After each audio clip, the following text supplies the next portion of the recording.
a war criminal, a murderer, a dictator.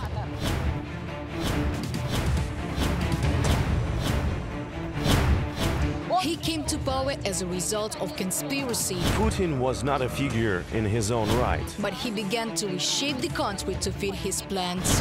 Putin is still clinging to power. And in fact, he has already become a completely isolated dictator on the international stage. In the 19th century, a group of scientists experimented with frogs, and it turned out that if a reptile is thrown into hot water, it jumps out of it immediately. If you heat the water gradually, the frog will not feel the danger and will boil. This phenomenon is now called the boiling frog syndrome and is often used as a confirmation that people are poorly responsive to gradual changes that are life-threatening. This is what happened to Russians at the dawn of Putin's regime. They were deprived of the ability to rationally assess the situation by means of intimidation, for example, by creating an external threat. And after that, legislation was slowly tightened and the population did not notice how it was trapped in the repressive machine of the dictatorship. How the regime was built and how they are trying to settle it completely now, learn in the special report, Putin's life imprisonment, how the Russians were robbed of their choice.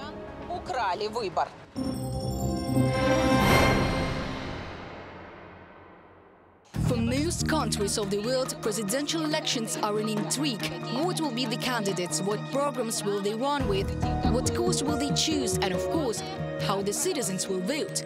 But Russia is not on this list. After all, 5 months before the elections, the candidate, the winner, and even the result are already known. Our presidential election is not really a democracy, it's bureaucracy. Putin will be re-elected next year with over 19% of the vote.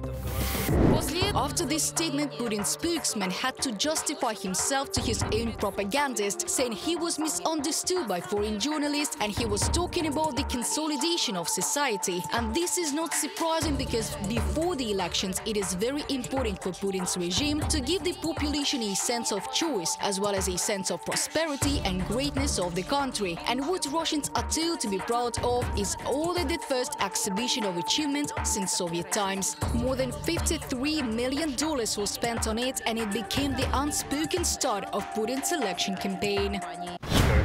When the achievements are obvious, everyone sees. People feel it in their own way, in their wallet. Then in this situation, of course, you can't do without an exhibition. But if people do not feel the achievement, then it's necessary to make an exhibition and convince people. But despite the Kremlin's dreams of nationwide love, only 30% of Russians are ready to support Putin. This is the data of the independent research group Russian Field. Therefore, the Kremlin plays on herd mentality.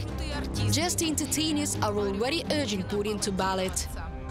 There is a wish to say thank you so much for everything you do for our country. The people ask him to stay and the Tsar graciously agrees. This is not the first time the Kremlin has used this technology. It was the same in 2003 when Putin was running for his second term. Then Valentina from Krasnodar asked Putin to ballot during a so-called direct line. Will you run for a second term? I plan to do this in the coming days. And I know that there are so many questions, so yes, I will run. Putin was promoted to a third term after the changeover by his successor Dmitry Medvedev. I believe it would be right if the Congress support leader Vladimir Putin's candidacy for president. An employee of a car factory in Nizhny Novgorod begged Putin for a fourth term, saying that it would be such a gift to the people. Putin sympathized and agreed. So give us a present, announce your decision. I will be running for president of the Russian Federation. This time, Kremlin political technologists have started feeding people with rumors about when the dictator will announce his intention to run for office. But the date itself is not so important. They are playing with emotions. The Kremlin understands perfectly well that Russians are not eager to vote for Putin and that his announcement will be perceived negatively. This is why they are preparing people for the inevitable. Therefore, there will be a powerful wave of disappointment. And in this sense, it's better to make it not to impose on the campaign itself, so that by the time the campaign officially kicks off, by the time it's officially launched, it will be like we already knew that he would go. It is also up to the Kremlin to decide who will run as Putin's approved competitor. The main feature is age. They must be older than Putin, so the dictator will not look like an old man. And the desire of Russians to vote for someone younger will disappear. The Russians can't claim Putin directly. They can say you're a usurper, a tyrant, a dictator, but it's scary, it's a crime, and you can go to jail for it. But you want to make a claim, and in this sense, age is becoming an outlet where Russians can rush in. And so they are trying to curb this problem, which is very dangerous. And so they try to create such a context that they say nothing special, everything is fine, and in the hope that it will not be obvious. Kremlin casting is already in full swing. The former head of the Yabloko party, Grigory Yavlinsky, was recently seen in the Kremlin. He's age-appropriate and his rating is 0. In the 2018 elections, he barely garnered 1% of the vote. The Kremlin is also counting on familiar candidates Gennady Zyuganov and Leonid Slutsky. But Putin needs not only older candidates but also the youth.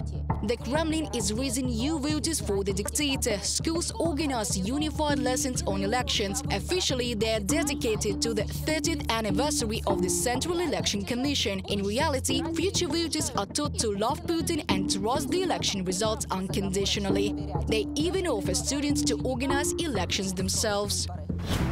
My class and I tried to run an election, but it didn't quite work out. And no wonder, because in Russia only Putin has the right to be elected. After decades on the throne, power has become a habit for the internationally recognized dictator, and it is also a guarantee of his security.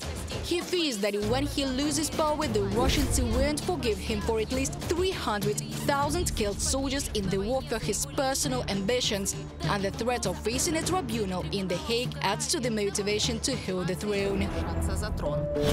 For many Russians, Putin's presidency looks like an unchangeable constant. As death is inevitable for every person, so is inevitable Putin's presidency for Russians, but his accession to power in 2000 was an ordinary deal. I am resigning. I have signed a decree on assigning the duties of the President of Russia to the chairman of the government, Putin.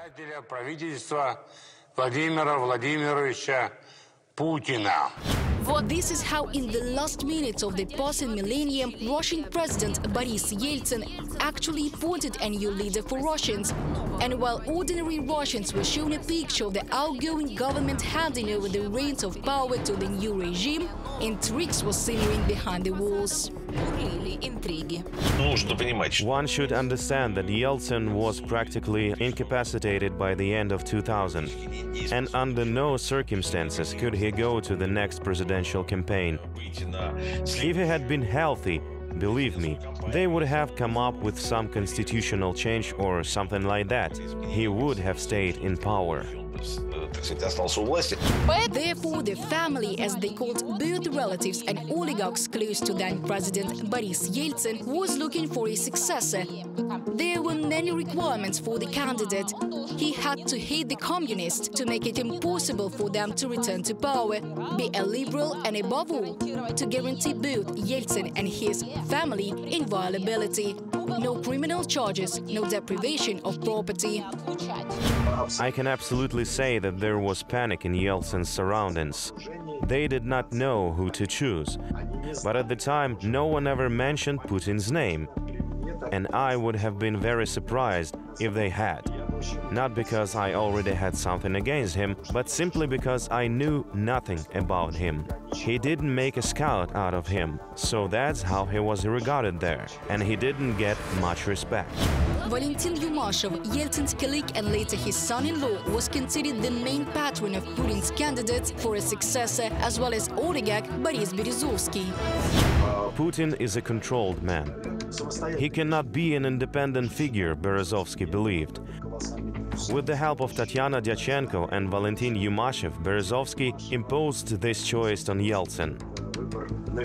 Yeltsin was already not quite adequate, not quite sane, and he succumbed to the compulsion of this group. They convinced him that this was a predictable, controlled, not really independent, provincial man.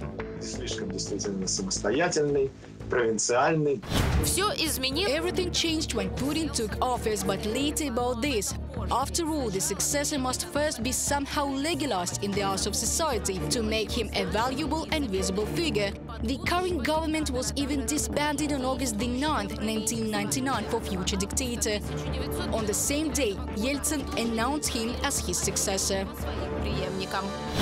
Я решил назвать человека, который I decided to name the person who is capable of consolidating society. консолидировать общество.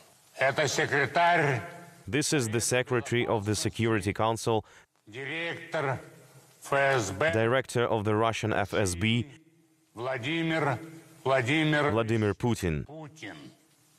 Сегодня Today, я принял решение об отставке I took the decision to dismiss Сергея the government of Sergei Stepashin. Степашина. Я обратился в I appealed to the State Duma with a request to approve утвердить Владимира Vladimir Putin as chairman of the Russian government. должности председателя правительства России. It is worth recalling that by the end of Yeltsin's reign, Russia was in crisis, depreciation of the ruble, declining production, hence unemployment, deterioration in living standards, and price increase. In all their troubles, Russians blamed President Yeltsin, and transferring the negative rating to his successor would have been a failure. The country needed a shock to see Putin as the savior from troubles.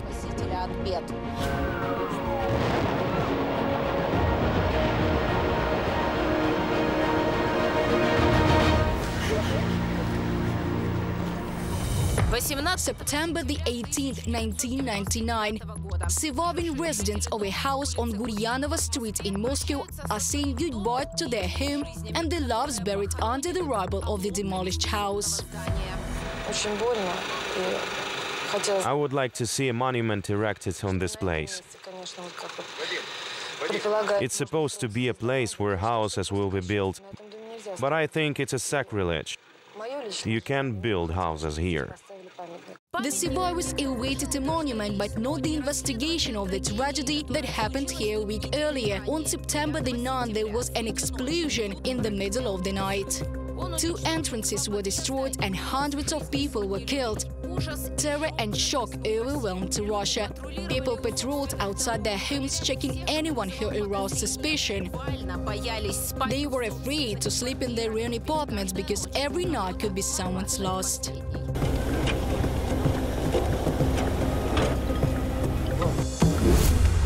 A few days later, on September the 13th, the same repeated by another address, Kashir Highway.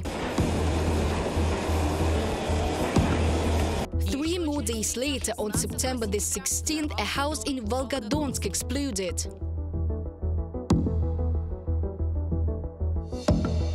More than 300 people were killed and almost 2,000 wounded as a result of terrorist attacks.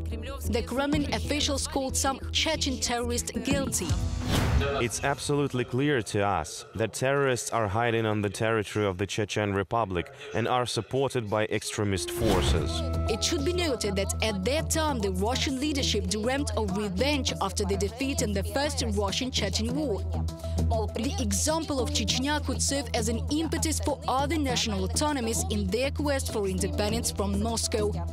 But the impoverished people who still remembered the grief of losses during the first campaign did not want to fight, and they were not particularly sympathetic to the Chechens either, and those attacks came in handy for a new war and a new regime. We will pursue terrorists everywhere, at the airport, and rob them out in the outhouse. It was this phrase that made Putin recognizable to the masses and guaranteed the presidency. Any presidential campaign of this kind is good on the basis of some kind of threats. Well, since no one wanted to organize external threats to Russia, but they decided to turn such an internal threat into external one. That is, an attack by Chechen fighters on peaceful Russian cities. I don't know for sure whether it was Putin's improvisation to rob them out in the outhouse, but I quite admit that it was a political technological preparation. On September the 30th, 1999, Russia attacked Chechnya, calling its invasion a counter-terrorist operation. Turning cities into ruins and killing civilians, Russia occupied an independent republic headed by the Kremlin subordinate Ahmad Kadyrov, the father of the current leader of Chechnya, Ramzan Kadyrov. The Russians, who were absorbed by the new war and the new grief, no longer remember the terrorist attacks. The tragedy only affected the survivors in September 1999, and the inconsistencies in the investigations were increasingly questioning the Kremlin's favorable theory of terror attacks. And quite seriously, so even Putin's associates suspected him of being involved in the tragedy. After the explosions, a car driver in Ryazan noticed two people who were unloading bags near the entrance of the house. These bags turned out to be hexagen and an explosive device. After a very short time, they were detained in Ryazan, and it turned out that they were FSB employees. Kremlin employees began to make excuses. However, they were themselves confused in their testimony. Reporting on the incident in the Kremlin, the former head of the Interior Ministry, Vladimir Rushailo, claimed that a terrible terrorist attack had been prevented. Head of the Federal Security Service, Nikolai Patrushev, called it a drill. They say the bags were filled with sugar and the vigilante citizens just were too careful. Patrushev said we took it to the test site and tested it, and it was really sugar. If you conduct your own exercises, if you check it yourself, what did you go to test site to check? Did you put sugar or hexagen in it? In fact, there was a very significant other episode. When 3 days before the explosion of the house in Volgodonsk, Seleznyov, the Speaker of the State Duma, announced that a provocation was being prepared to blow up an apartment building in Volgodonsk. But the house in Moscow blew up, and 3 days later, the house in Volgodonsk blew up. These inconsistencies outraged even the new regime servants. You told us on Monday that the house in Volgodonsk was blown up 3 days before the explosion. This could be considered as a provocation, that the State Duma said that the house was blown up, but it was blown up on Thursday. These inconsistencies and the demolishing of the house on the Guryanova street raised suspicions that Putin and his entourage, if they did not organize the bombings, were definitely their main beneficiaries. I also cannot 100% say who organized these bombings either. Why? The answer to this question is absolutely obvious. Putin took advantage of it. Whether he organized it or not, he took advantage of what happened. And it didn't take a great mind to realize that these explosions inflamed the situation and frightened the Russian public. In general, the Chechen campaign, this war, in this case I rely on the opinion of experts, the war was created artificially. That is, there was no platform for such a confrontation. At that moment, everything was working for this campaign. For the campaign to transition Yeltsin's power from one form to another as effectively as possible. Эффективного перехода ельцинской власти из одной формы в другую форму. The Putin supporters may accuse me of a bias, saying that it was under Putin's leadership that Russia unleashed the war against Ukraine. Who else would I accuse of all the sins? But the facts are clear. Putin has never really cared much for Russians. The nuclear-powered cruiser Kursk is the owner of the Russian submarine fleet. If the submarine had been placed in the center of Moscow, it would occupy half of the Red Square. It sank on August the 12th, 2000 during exercises. The families of the submariners were begging for their husbands and children to be rescued. How long can this last? They're like in a tin can now. What did they arrest him for? Putin went to Sochi on holiday and didn't even think of ending it sooner. And while the future dictator was basking in the sun, the submariners spent 2 days begging for help, locked up in the Barents Sea. The knocking from the 9th, it lasted until August 14th. 2.5 days. Only 10 days after the tragedy on August the 22nd, the authorities recognized the submarine's demise and Putin met with the relatives of the deceased. At that time, people did not know that a man who sympathized to them had recently called them corrupt. He called and said that Channel 1 hired the whores to discredit him. Putin didn't show sympathy either for the victims or their relatives. Smiling, he answered the question, what happened to the Kursk submarine, by CNN host Larry King. It sank. The intimidation and disregard for people is the foundation on which Putin's regime is built. This has ensured Putin's second term and let him manipulate laws for future terms. For example, when Putin played a game of thimbles with Medvedev to circumvent legislative restrictions, and it seemed, here it was, the Russians' chance for a decent life. But Kremlin propaganda successfully sold the idea of bringing back the old days, and Russians voted for Putin again. Just as Dmitry Medvedev's presidency faced difficult challenges for Russia. First of all, we should mention the mortgage crisis that occurred in 2008, which also hit the Russian Federation. And it also affected the economy, which alarmed the citizens of the Russian Federation, as we have said, and propaganda, all sorts of media, that only this way can Russia regain its former greatness and borders.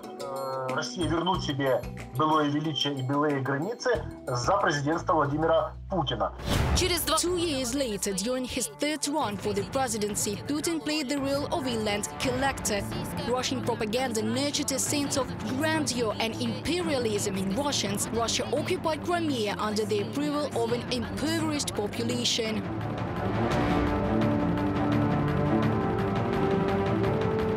And started a war in Donbass.